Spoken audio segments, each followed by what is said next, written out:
Hello friends, आप सभी देख रहे हैं टेक्निकल एजुकेशन हिंदी। आज के इस वीडियो में हम बात करेंगे कितने टाइप ऑफ सबमरीन यूज़ करी जाती हैं, उनके क्या क्या एडवांटेज होते हैं, क्या क्या ड्रॉबैक होते हैं, कहाँ पे कौन सी सबमरीन यूज़ करना बेहतर होता है। तो आज के इस वीडियो में हम पूरे डिटेल से कवर करने वाले हैं कितने टाइप ऑफ सबमरीन हैं, साथ ही उनकी क्या अच्छाइयाँ हैं, इट मीन्स क्या एडवांटेजेस हैं, क्या ड्रॉबैक्स हैं।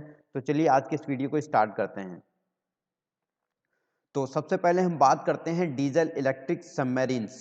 तो डीजल इलेक्ट्रिक सबमरीन्स होती हैं जो कि क्या बेसिक टाइप ऑफ सबमरीन होती हैं जो कि डीजल इंजन और इलेक्ट्रिक बैटरीज का यूज़ करके बनाई जाती हैं। इनका जो ऑपरेट करने का जो टेक्नोलॉजी है वो डीजल इंजन एंड बैटरीज पे बेस्ड होता है।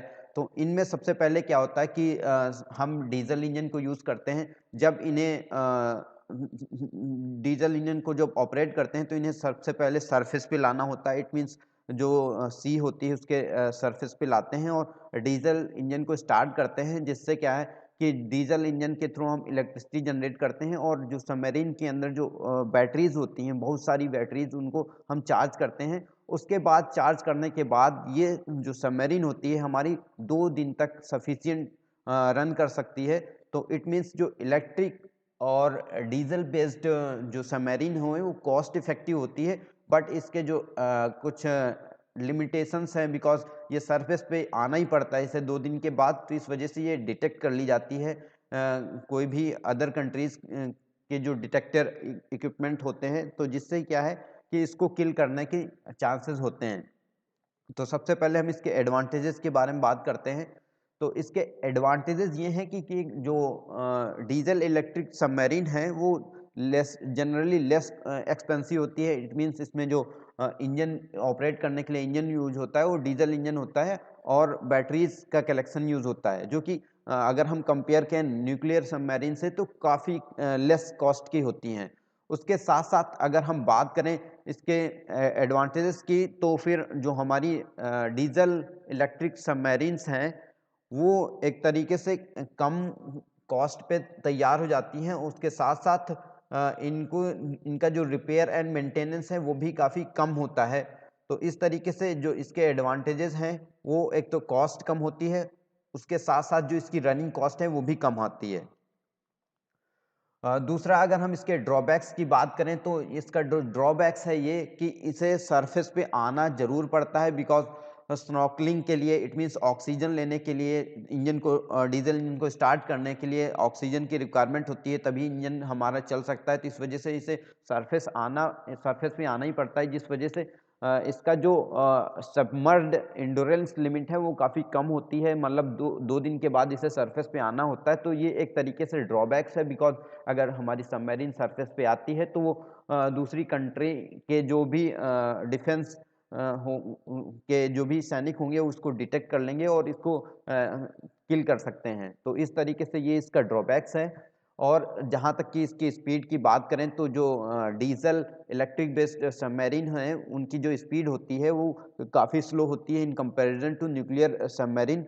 उसके साथ साथ जो डीजल इलेक्ट्रिक सबमरीन होती हैं उनको एटमॉस्फेरिक ऑक्सीजन की रिक्वायरमेंट होती है, विदाउट इसके ये ऑपरेट नहीं कर सकती। इट मीन्स अगर मान लीजिए कि कोई हमारी सबमरीन सी लेवल के नीचे है और इन केस अगर उसका जो चार्जिंग सिस्टम है वो एक तरीके से उसकी जो बैटरीज है वो डिस्चार्ज हो गई, तो इससे सरफेस पे ही आना पड़ता है। तो इस वजह से जो एटमॉस्फेरिक ऑक्सीजन है इसको ऑपरेट करने के लिए काफ़ी ज़्यादा ज़रूरी होती है, बिकॉज़ ये भी एक ड्रॉबैक है कि हमें अगर ऑक्सीजन के लिए ऊपर आना पड़ेगा तो ये डिटेक्ट कर ली जाएगी। दूसरी कंट्री के जो भी एक तरीके से सैनिक होंगे इसको डिटेक्ट कर लेंगे, और ये एक ड्रॉबैक्स हैं।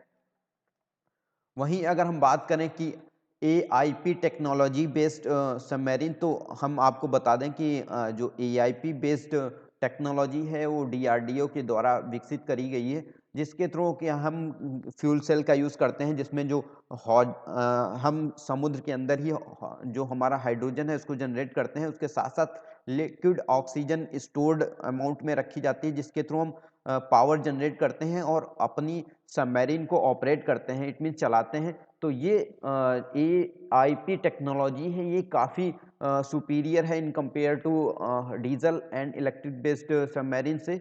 ये इसका जो समुद्र के अंदर रहने की जो कैपेसिटी है वो कहीं ज़्यादा बेहतर है डीजल से। उसके साथ साथ इसका एडवांटेजेज ये है कि ये कोई भी नॉइस प्रोड्यूस नहीं करती है, जिसके थ्रू ये जल्दी डिटेक्ट नहीं करी जा सकती है। तो ये इसके कई सारे एडवांटेजेस हैं बस।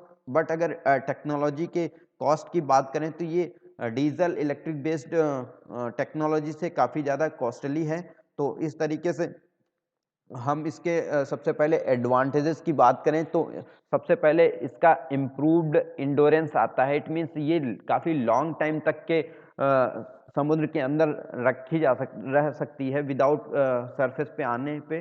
तो अब उसके बाद हम बात करें कि इसके नॉइस के, बिकॉज जब सबमरीन चलती है तो नॉइस प्रोड्यूस करती है, और नॉइस क्या है, एक बैड फैक्टर है, बिकॉज जितने ज़्यादा नॉइस प्रोड्यूस करेंगी उतने ज़्यादा चांस होंगे कि हमारी सबमरीन डिटेक्ट कर ली जाएगी। तो जो हमारी एआईपी सिस्टम बेस्ड जो सबमरीन है वो काफ़ी क्वाइटर है। इट मीन्स काफ़ी साइलेंस है, कोई भी नॉइस प्रोड्यूस नहीं करती है। तो ये भी इसका एक एडवांटेजेस है। वहीं अगर हम इसकी बात करें कि सरफेस आने की कैपेसिटी क्या है, कि जो बिकॉज ये एआईपी बेस्ड टेक्नोलॉजी पे बेस्ड है, बिकॉज इसको ऑक्सीजन की कोई रिक्वायरमेंट नहीं, एटमॉस्फेरिक ऑक्सीजन की कोई भी रिक्वायरमेंट नहीं होती। इस वजह से जो ये एआईपी बेस्ड टेक्नोलॉजी की जो सबमरीन है वो काफ़ी लॉन्ग टाइम तक वाटर के अंदर रह सकती है और अपने भी जो भी मिशन है उनको परफॉर्म कर सकती है। तो ये भी इसका एक एडवांटेज है। वहीं अब ड्रॉबैक की बात करें तो जो हमारा एआईपी बेस्ड सबमरीन है वो उसकी स्पीड जो है वो कंपैरेबल न्यूक्लियर सबमरीन से काफ़ी कम है। अगर वहीं कॉस्ट की भी बात करें तो तब भी कॉस्ट के मामले में देखा जाए तो जो हमारी ईआईपी बेस्ड सबमरीन है वो डीजल इलेक्ट्रिक बेस्ड सबमरीन से ज़्यादा कॉस्टली है। हालांकि अगर हम कंपैरिजन करते हैं कि न्यूक्लियर बेस्ड सबमरीन से, तो ये न्यूक्लियर बेस्ड सबमरीन से कम कॉस्ट इफेक्टिव है। तो इस वजह से अगर हम देखा जाए कॉस्ट के मामले में तो ये हमारी डीजल इलेक्ट्रिक बेस्ड सबमरीन से काफ़ी कॉस्टली होती है।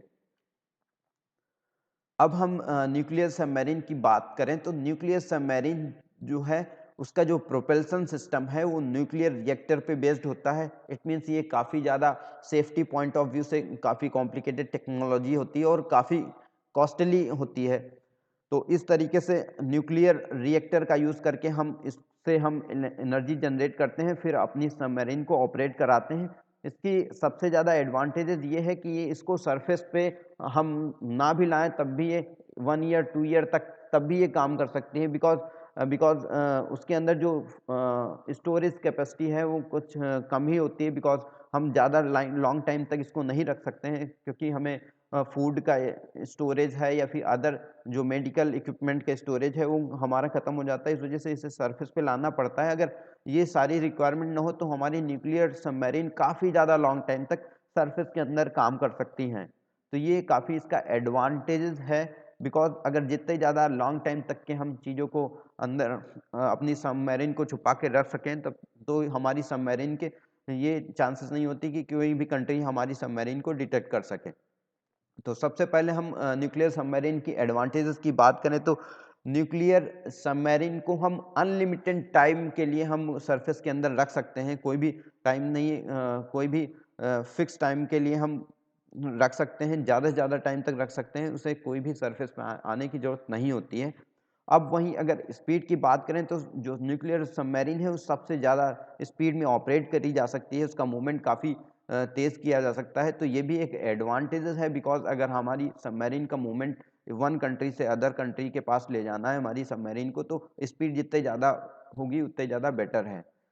अब अगर हम बात करें ग्लोबल रेंज की, तो हमारी nuclear submarine global range it means क्या है, काफ़ी लॉन्ग डिस्टेंस को कवर कर सकती है, बिकॉज इसे सरफेस पे एक तो आने की रिक्वायरमेंट नहीं होती है, उसके साथ साथ कोई भी रिफ्यूलिंग की ज़रूरत नहीं होती है। तो इस वजह से ये ग्लोबल रेंज के पॉइंट ऑफ व्यू से देखें तो ये हमारी सबसे बेहतर सबमरीन होती है।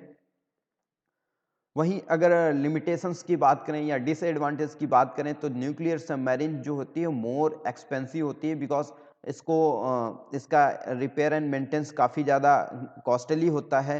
उसके साथ-साथ इसका जो प्रोपल्शन सिस्टम है, जो न्यूक्लियर बेस्ड सिस्टम पे बेस्ड होता है, वो कि क्या है, काफ़ी कॉस्टली होता है। तो उसके साथ-साथ इसके जो एनवायरमेंटल कंसर्न हैं, इट मीन्स जो भी रेडिएशन के चांसेस हैं या फिर अदर एक्सप्लोजन के चांसेस, वो भी काफ़ी ज़्यादा एक तरीके से डेंजरस होते हैं फॉर एनवायरनमेंट के लिए। तो ये सारे फैक्टर क्या हैं, एक तरीके से न्यूक्लियर सबमरीन के लिए ड्रॉबैक्स का काम करते हैं। वहीं अगर हम बात करें कि व्हिच इज़ बेटर, इन तीनों सबमरीन में कौन-सी ज़्यादा बेहतर होगी, तो अगर तीनों सबमरीन को बेटर तरीके से हम एनालाइज़ करें, तो जो अगर हमारी डीज़ल इलेक्ट्रिक बेस्ड सबमरीन है, वो शॉर्ट डिस्टेंस के लिए, या इट मीन्स जो भी कंट्रीज़ का जो सरफेस एरियाज़ हैं, समुद्र के पास के एरियाज़, वहाँ के रीजन के लिए बेहतर मानी जाती है, बिकॉज़ वहाँ पे जो उसका रनिंग मूवमेंट होता है वो कम होता है, और साथ-साथ उसके रिफ्यूलिंग या रिचार्जिंग करी जा सकती है। उसके साथ ही अगर हम एआईपी बेस्ड सबमरीन की बात करें, तो एआईपी बेस्ड सबमरीन होती है, उसका जो एंड्योरेंस टाइम है, इट मीन्स समुद्र में रहने का समय है, वो ज़्यादा होता है in comparison to diesel electric submarine से। तो वहाँ पे अगर मॉडरेट डिस्टेंस पे अगर यूज़ करना होता है, तो हमारी एआईपी बेस्ड सबमरीन सब बेहतर मानी जाती हैं। वहीं अगर हमें ज़्यादा लॉन्ग एरिया को कवर करना है, और इस तरीके से स्ट्रैटेजिक पॉइंट ऑफ व्यू से, तो न्यूक्लियर सबमरीन हमारी सबसे बेहतर होती हैं, बट ये क्या है, काफ़ी ज़्यादा कॉस्टली होती हैं। तो इस तरीके से अगर हम तीनों को कंपेयर कराएँ, तो तीनों के अपने अलग-अलग एडवांटेजेस और ड्रॉबैक्स हैं। जहाँ पे जिस चीज़ की रिक्वायरमेंट होती है, हमें उन टाइप ऑफ सबमरीन को यूज़ करना होता है। अब ओवरऑल हम समरी की बात करें कि तीनों में क्या चीज़ें कंक्लूजन निकला, तो जो भी हमारी तीनों टाइप ऑफ सबमरीन हैं, उनके अलग-अलग अपने एडवांटेज और ड्रॉबैक्स हैं। जहाँ पे जिस चीज़ की रिक्वायरमेंट होती है हमें, हम वहाँ पे उन टाइप ऑफ सबमरीन को यूज़ करते हैं। तो आई थिंक आज के इस वीडियो में हम सभी ने डिफरेंट टाइप ऑफ सबमरीन के बारे में जाना। तो आई थिंक अगर ये वीडियो आपको अच्छा लगा, तो अपने दोस्तों को शेयर करें। साथ ही अगर आप हमारे चैनल पर पहली बार आएँ, तो चैनल को सब्सक्राइब करें। अगर आप इस कुछ अलग टाइप ऑफ वीडियोज़ को चाहते हैं, तो आप हमें कमेंट करें, मैं कोशिश करूँगा उस पर्टिकुलर टॉपिक पर वीडियो बनाने का। तो आज के इस वीडियो को यहीं पे स्टॉप करते हैं। Okay, thank you for watching this video.